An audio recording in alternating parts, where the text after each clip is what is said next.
കോഴിക്കോട് ഗോവിന്ദപുരം സ്വദേശി ദീപക് ആത്മഹത്യ ചെയ്ത സംഭവത്തിൽ പ്രതി ഷിംജിതയെ പോലീസ് കസ്റ്റഡിയിൽ വിട്ടു. ഇതെന്ത് ന്യായം, ഇതെന്ത് നീതി,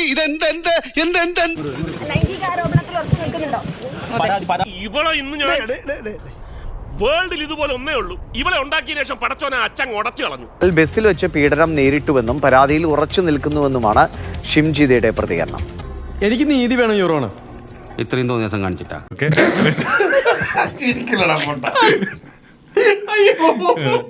ഇന്നത്തെ കസ്റ്റഡി കഴിഞ്ഞ് വീണ്ടും 5 മണിക്ക് കസ്റ്റഡി കഴിഞ്ഞ് വീണ്ടും ജയിലിലേക്ക് ഷിംജിതയെ മാറ്റുകയും ചെയ്യും. നമ്മളിനി ജഡ്ജിയുടെ പോകുന്നു.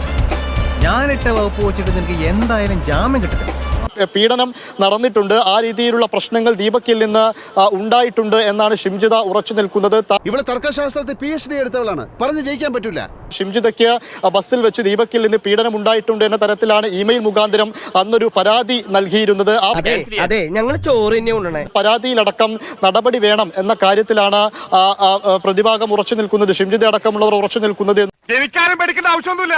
ഈ ഗംഗാധരനല്ലേ കടപ്പുറം. എന്തായാലും പോലീസ് ഇന്ന് കേസ് അന്വേഷിക്കുന്ന മെഡിക്കൽ കോളേജ് പോലീസ് ഇന്ന് കൂടുതൽ ചോദ്യം ചെയ്യലടക്കമുള്ള നടപടികളിലേക്ക് കടക്കുകയാണ്.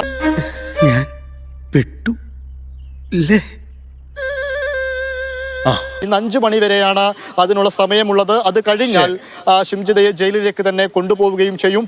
എന്ത് ചെയ്യാനാടാ, ഞാൻ ഇങ്ങനൊരു ദുരന്തനായി പോയി. പിന്നീട് അടുത്ത ദിവസം ഷിംജിതയുടെ ജാമ്യ ഹർജി കോടതിയിൽ എത്തുകയും ചെയ്യും, ജാമ്യ ഹർജി പരിഗണിക്കുകയും ചെയ്യും. ഇതാണ് ഇവിടുത്തെ വ്യവസ്ഥിതി. We are living in a very cruel society. ഇവിടുത്തെ ക്രമസമാധാന നില ആകെ താറാറിലായിരിക്കുന്നു. ഇപ്പച്ചന് മനസ്സിലായില്ലേ? എല്ലാവർക്കും സന്തോഷമായല്ലോ. എനിക്ക് സന്തോഷമായി. എല്ലാവർക്കും പിരിഞ്ഞു പോവാം.